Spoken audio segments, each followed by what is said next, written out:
Buenos días, América Latina, buenas tardes, España, zurda y plurinacional. Comenzamos hablando de Venezuela y sus elecciones, con una propuesta de dos dirigentes de América Latina que ha generado gran impacto. Efectivamente, adelantándose a la resolución del Tribunal Electoral sobre el peritaje de las actas, los presidentes de Colombia y Brasil, Gustavo Petro y Lula da Silva, proponen la celebración de nuevas elecciones en Venezuela. El mandatario brasileño ha sido el primero en pronunciarse sobre la propuesta, pidiendo cautela y que no quiere comportarse de forma precipitada. Aunque lo cierto es que sí lo ha hecho. En una entrevista para Radio T no solo habla de repetición electoral, sino incluso propone un gobierno de coalición entre el chavismo y la oposición. Ou você fazer governo de coalizão, sabe? Fazer governo de coalizão, convoca a oposição, quem sabe até convocar uma novas eleições, estabelecer critério de participação de todos os candidatos, criar comitê eleitoral suprapartidário que participe todo mundo.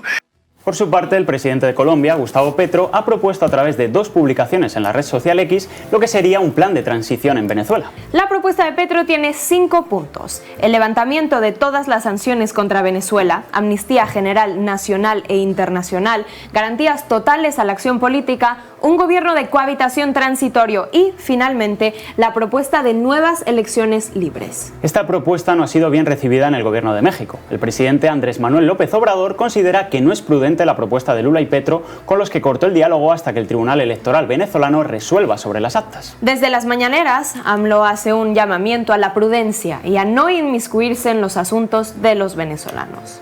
Vamos a ver qué resuelve el tribunal. Es que no creo que sea prudente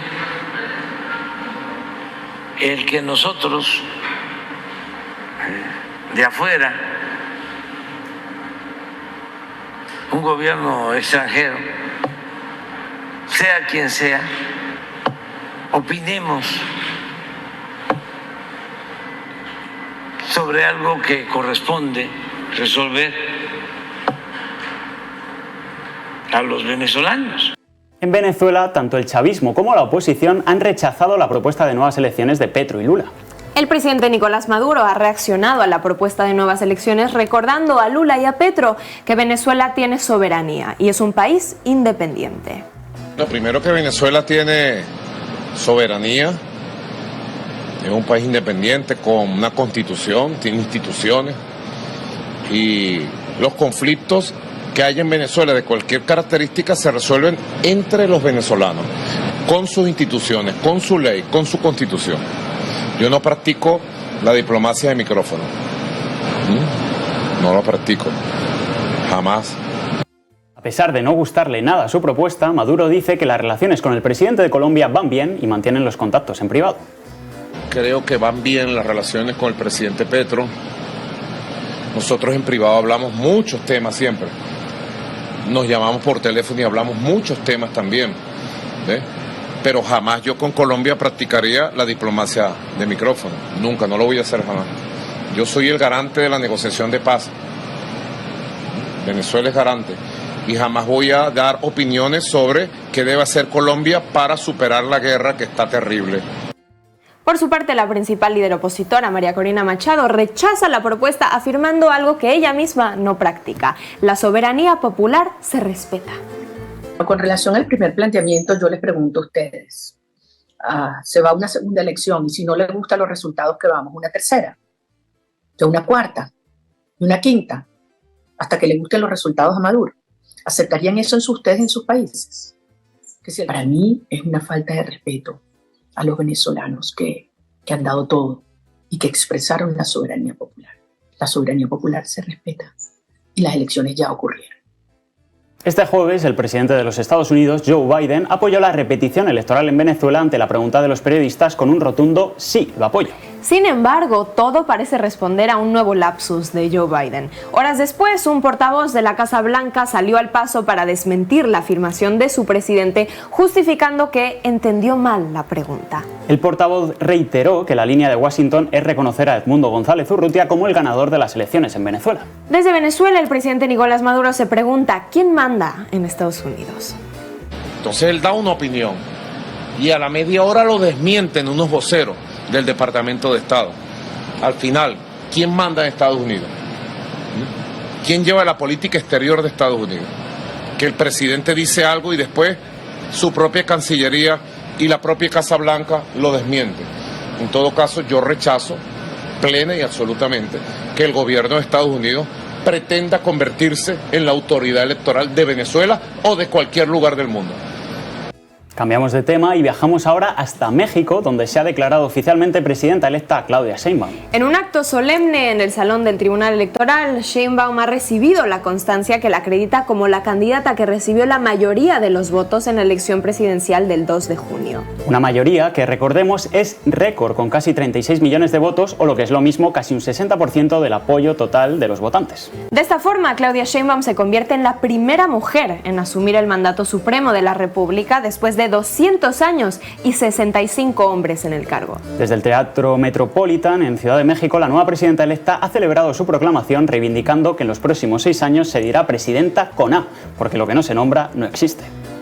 Tenemos la certeza de que aunque nos quisieron borrar, no sabían que era cuestión de tiempo para que no solo se reconociera a las mujeres, también reconocer que somos protagonistas de las grandes transformaciones y que las mujeres podemos también tomar el rumbo de la nación en nuestras manos y en nuestra mente.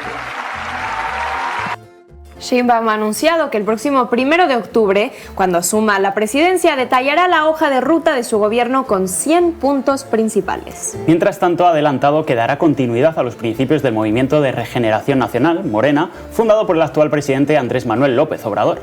Otro de los spoilers de Claudia Sheinbaum es el impulso a las reformas constitucionales del presidente AMLO, sobre todo la reforma del Poder Judicial y la elección por voto popular de los jueces y de la Suprema Corte. Así lo ha anunciado la nueva presidenta electa, quien ha dejado varios mensajes para aquellos que están preocupados por la reforma. A las y los trabajadores del Poder Judicial se respetarán sus derechos laborales y su carrera. A las y los empresarios nacionales y extranjeros, estamos fortaleciendo el Estado de Derecho para erradicar la corrupción, el nepotismo y el privilegio de algunos. No tienen de qué preocuparse, todo lo contrario, tendrán la garantía, ahora sí, de una verdadera independencia y autonomía del Poder Judicial y del Estado de Derecho. Pero lo que debe estar claro es que la elección de las y los ministros, magistrados y jueces es un mandato popular. Nos vamos ahora hasta la Franja de Gaza, donde la cifra de asesinados por el Estado genocida de Israel supera ya la barrera de los 40.000.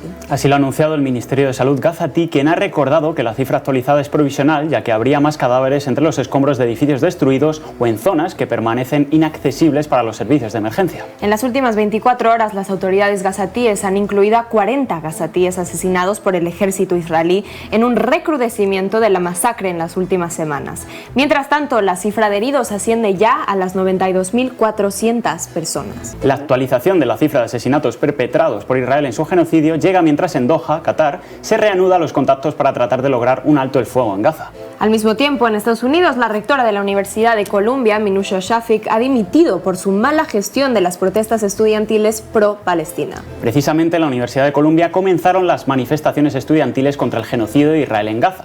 En ellas se rechazaba la política del gobierno de Estados Unidos con el Estado genocida y se pedía a las universidades que rompieran relaciones con el gobierno y el sector privado israelí. Desde el cuerpo docente y estudiantil de la Universidad de Columbia se celebra la dimisión de Shafik porque prestó mucha atención a las críticas pro-israelíes y muy poca al derecho de los estudiantes a protestar contra el genocidio de Israel en Gaza. Esta renuncia se suma a las 3 dimisiones de decanos de la universidad por difusión de mensajes en las que se acusaba a los estudiantes de antisemitismo. Cambiamos de tema. Según un artículo publicado por el Wall Street Journal, Ucrania fue quien ejecutó el sabotaje contra el gasoducto Nord Stream en septiembre de 2022. Según este medio, la operación de sabotaje ucraniana fue aprobada por el presidente Volodymyr Zelensky y costó alrededor de $300.000. En el artículo se menciona que la CIA policía, cuando se enteró de la operación, pidió al presidente ucraniano detener el sabotaje, pero el comandante jefe de Zelensky siguió adelante con el plan. Las consecuencias de estas informaciones son inciertas, pero pueden tener gran impacto, sobre todo en Alemania.